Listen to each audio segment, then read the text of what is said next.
Hi, my name's Phil. I like to talk about politics. In this video, I'm going to set out the main obstacles to obtaining the quick US trade deal that Boris Johnson seems to think is available. But first, if you find yourself enjoying the video, then please consider clicking the like button and subscribing to the channel. It really helps. So, Boris Johnson seems to think that as Prime Minister, he can get at least the bare bones of a US trade deal for the UK post-Brexit quite quickly. This will be important because although it's obvious to anyone paying attention that the world isn't so keen to give us great trade deals, other people are convinced that it will all change once we've left the EU. The problem at the moment is we haven't left the EU yet. The full truth of exactly what will be involved won't become undeniable until we are no longer a member. But there are three main areas of extreme difficulty in obtaining any form of trade agreement with the US. Now, the first is in terms of their demands. Donald Trump is not the most honest of politicians, I think it's fair to say. However, when it comes to the trade deal, he is honest about one thing. He is putting America first. Back in February this year, the Office of the US President released a document outlining their objectives. There's a link in the description below if you'd like to read it for yourself. Now, objectives before negotiations have really begun are just a starting position, of course. However, the US are a much bigger market than the UK alone, and the US also knows that our government is going to be desperate for a quick trade deal for political purposes. They also know that the Conservative government doesn't care about what's best for the UK. This all adds up to the US being able to meet all of its objectives unless opposition in the UK is able to put serious pressure on our government to resist. So what are some of the US objectives for the trade agreement? Well, we all know about the food that doesn't currently meet our standards of health and safety, the chlorinated chicken being a big one. And one of the key things about a trade agreement is aligning standards on food. You'd have to be drunk to think that the US will raise its standards. So that means the UK will have to lower ours and accept that people will die as a result of this lower quality food that does kill US citizens every year. There is also a knock-on effect in Ireland. The border issue is the biggest barrier to the credibility of Brexit, but there's already an alignment of standards between the UK and the EU. Now, whilst those standards are maintained, it's possible that both sides will actually just ignore the border issue initially and carry on as normal. Now, that's bound to have some countries complaining to the WTO, but it would take a couple of years for that to be resolved, by which time everyone will hope that a more suitable solution has been found. But the second that the UK drops its food standards to align with the US, the hard border has to come into effect. There's no argument about it. The EU can't risk lower quality food passing from Northern Ireland to the Republic and so into the EU unchecked. It's not just a health issue, but a competition problem.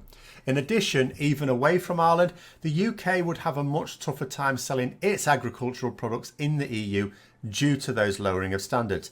And it's not like we'll be selling it all to the US instead. The US objectives are 100% about selling us more of their products. There is no real reciprocation in the document. In fact, the document gives preference to products produced in the US. And there'll be no wriggle room anyway. It's not a case of negotiating with Trump's team. The agricultural industry in the US is a massively powerful lobby group. Any attempts by the UK to maintain standards will see them shut the whole thing down. Frankly, if we accept these US objectives in a trade deal, we will have shown less clout than Mexico in dealings with Trump. Now, I might add at this point that the US also wants us to change the NHS into a fully private insurance scheme. Oh, sure, they'll keep the name just to fool the electorate until it's too late, but there will be no more public NHS within a few years. But the thing is that the governments have been moving that way anyway without any help from the Americans. By selling off the NHS piece by piece, they are already privatising it under the noses of the electorate. Now, one really astute observation in an article I read on this document some time ago noted that in the US-Japanese objectives document, there was a specific focus on both sides meeting obligations. In the case of this US-UK document, the focus is entirely on the UK aligning itself with the US. There is no mention at all of the US even meeting the UK halfway on anything, any aspect of the deal. Proof positive that the US knows that the UK has no bargaining position. But that's just one of the difficulties. It's a big one. The second is in the notion that Donald Trump is not yet dictator of the US. It's still a democracy and still has other elected representatives to check his power. Donald Trump has said that he will not give the UK a trade deal if we don't make a complete break with the EU. That is because any form of deal would have to mean maintaining EU standards, which doesn't allow the US to sell us those extra products that we don't currently accept. So we only get a trade deal with the US in the event of a no-deal Brexit. Except no, we don't. A no-deal Brexit is accepted as a breach of the Good Friday Agreement. Even Theresa May didn't deny that and clearly said that it would be a breach several times, no arguments. Only the charlatans try to say otherwise. Well, Ireland is a powerful lobby group in the US as well, and the House of Representatives has made it clear through their Speaker, Nancy Pelosi, that there will be no US-UK deal if the Good Friday Agreement is in any way weakened. She made it clear that Congress can easily block the trade deal and would not entertain negotiations at all if Ireland's concerns are not front and centre. So no trade deal if we agree a deal with the EU, and no trade deal if we leave without a deal. Frankly, the only way to get a trade deal with the US is to remain as a member of the EU and have the most impressive trade negotiators on the planet obtain one for us in time. Finally, and more recently, Liam Fox has been continuing on his road to enlightenment. The Trade and Industry Secretary, who started off thinking trade deals could be arranged in an afternoon, has been learning of late and now warning his colleagues, including Boris Johnson, that trade deals are actually not quite so straightforward as they may think.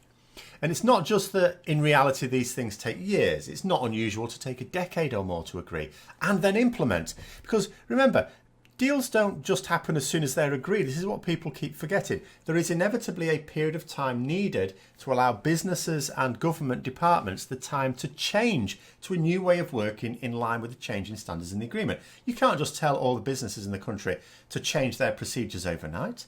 You know, there's a cost and there's a time for that. But it's not just that. All that applies to all trade agreements with anyone. Fox has been specifically talking about where the US, in terms of trade agreements, they're not just decided at the federal government level. The US is a confederacy, really. He noted that a lot is done at state level. And it's also a feature of the US that there are powerful lobby groups, I've already discussed two, who will all involve themselves every step of the way. Now, when you consider the sheer number of people who all have access to the handbrake on a trade deal, you can see how a deal with the US could take a lot longer than normal, not less time. And it won't even matter if Boris Johnson just agrees to all of the US demands. The different lobby groups within the US will be fighting amongst themselves for the terms that best suit them. The idea that Boris Johnson would have his simple trade pact ready to go on October 31st is beyond ludicrous. I mean, you can't even negotiate a new trade deal while still a member of the EU anyway. That's illegal. So negotiations couldn't even begin until November 1st, assuming Johnson can somehow defeat Parliament and have us exit the EU by then.